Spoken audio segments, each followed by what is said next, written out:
আসসালামু আলাইকুম সবাইকে। নতুন গল্প কল্পনাতে তুমি গল্পটির সকল পর্ব দেখার জন্য অনুরোধ রইল।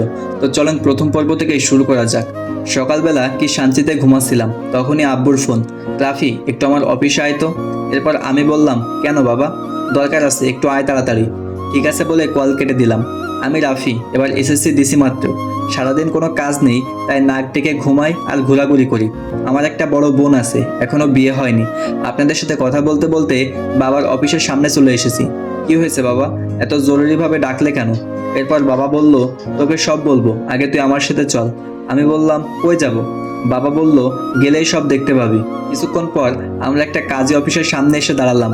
এ কি বাবা, তুমি আমাকে কাজী অফিসের সামনে কেন আনলে? এরপর বাবা যা বলল তা শুনে আমার মাথা ঘুরতে শুরু করলো। বাবা বলল, আসলে আমি আজ তোকে বিয়ে করাবো। আমি বললাম, তোমার মাথা ঠিক আছে তো বাবা? কি বলছো, একবারও ভেবে বলছো তো? আমি যা বলছি ভেবেই বলছি। এরপর আমি বললাম, না, আমি এই বিয়ে করতে পারবো না। তাছাড়া আমি মাত্র এসএসসি শেষ করলাম, এখন আমার পক্ষে বিয়ে করা সম্ভব না। বাবা বলল, ওসব আমি সামলিয়ে নেব, থাকো তুমি এখানে। আমি বাসায় গেলাম, কিন্তু এরপর শুরু হয়ে গেল বাবাদের জাতীয় সমস্যা। বাবা বলতে শুরু করলো, রাফি, আমি তোর কাছে কখনো কিছু চাইনি, আজ তোর কাছে একটা কথা বললাম, আর তুই আমার কথাটা রাখবি না? এরপর আমি বললাম, কিন্তু হঠাৎ করে আমাকে বিয়ে দেওয়ার কারণটা কি জানতে পারি? আসলে আমার বন্ধু জাফরকে তো তুই চিনিস, ওর একটা মাত্র মেয়ে, দেখতে অনেক সুন্দর, কিন্তু একটা বখাটে ওর পিছনে লাগছে, ওকে বিয়ে করতে চাইছে। তাই এখন তোর সাথে বিয়ে দিয়ে দেবো, যাতে বখাটেটা আর ওর কোনো ক্ষতি করতে না পারে। এরপর আমি বললাম, পুলিশকে জানাও বাবা। বাবা বলল, পুলিশকে জানিয়ে কোনো লাভ নেই, এতে মেয়েটার আরো বেশি ক্ষতি হতে পারে।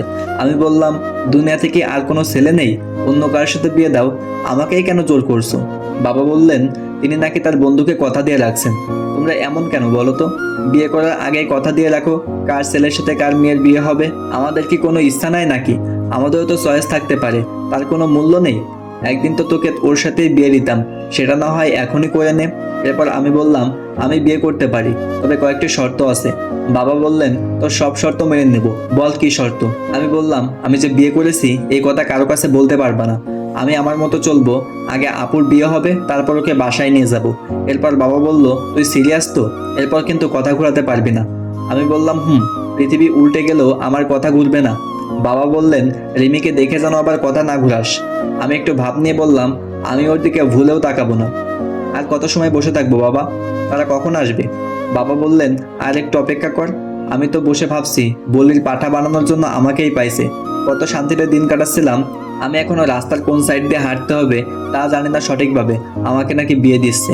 জিএফগুলোর কথা ভেবে মনে অনেক কষ্ট লাগছে, ওদের এখন কি হবে? তাছাড়া লোকে শুনলে কি বলবে?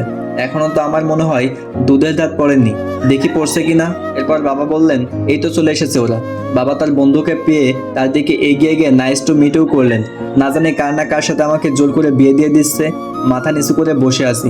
একটু পরে সবাই কাজের কাছে গেলাম, তখন আমি মাথা নিচু করেই আছি, এমনকি কবুলটাও বললাম মাথা নিচু করে। অবশেষে বিয়েটা হয়েই গেল। আমি মনে হয় বলি হয়ে গেলাম। এবার সবার যাওয়ার পালা।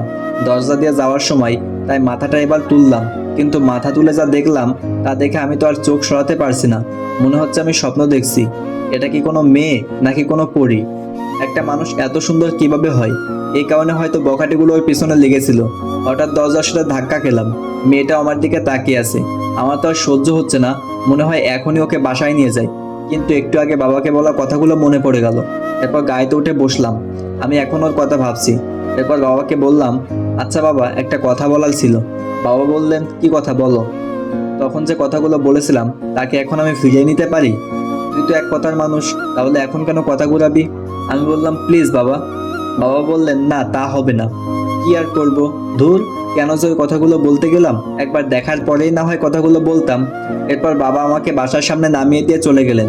আমি বাসায় গিয়ে ভাবতেছি, আচ্ছা মেয়েটা কি সত্যি এত সুন্দর ছিল, নাকি আমার চোখের দেখার কোনো ভুল ছিল? তারপর দুপুরের খাবার খেয়ে বাইরে গেলাম, কিন্তু আমার কোনো কিছুই ভালো লাগছে না।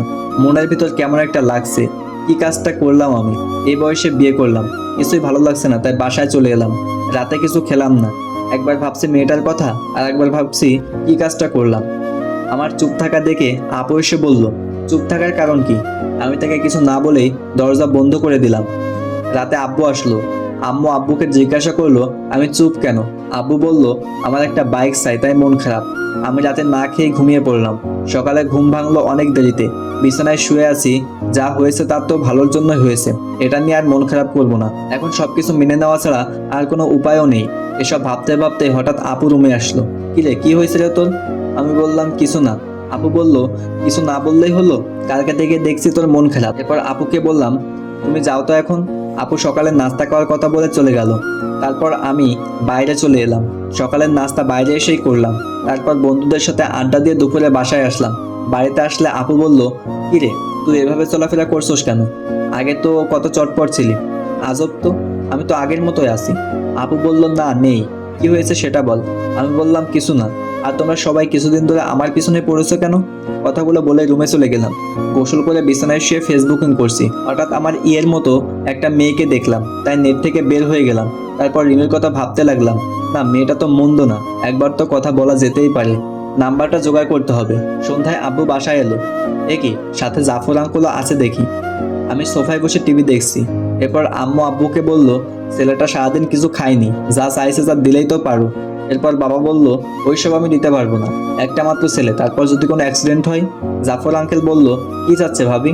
এরপর আম্মু বলল, আর বললাম না ভাই, ছেলেটা নাকি একটা বাইক চাচ্ছে, তা দিচ্ছেই না। আঙ্কেল বলল, কি রাফি সত্যি নাকি? আমি কোনো কথা বললাম না।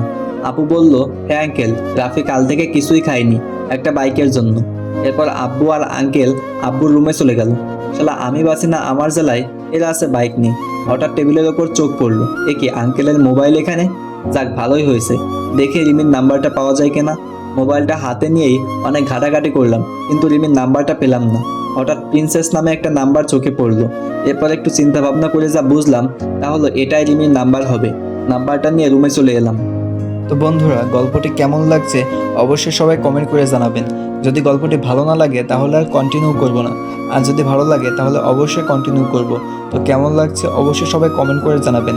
আর হ্যাঁ, আমাদের ভয়েস অফ হোসাইন ইউটিউব চ্যানেলটিও সাবস্ক্রাইব করে দিবেন।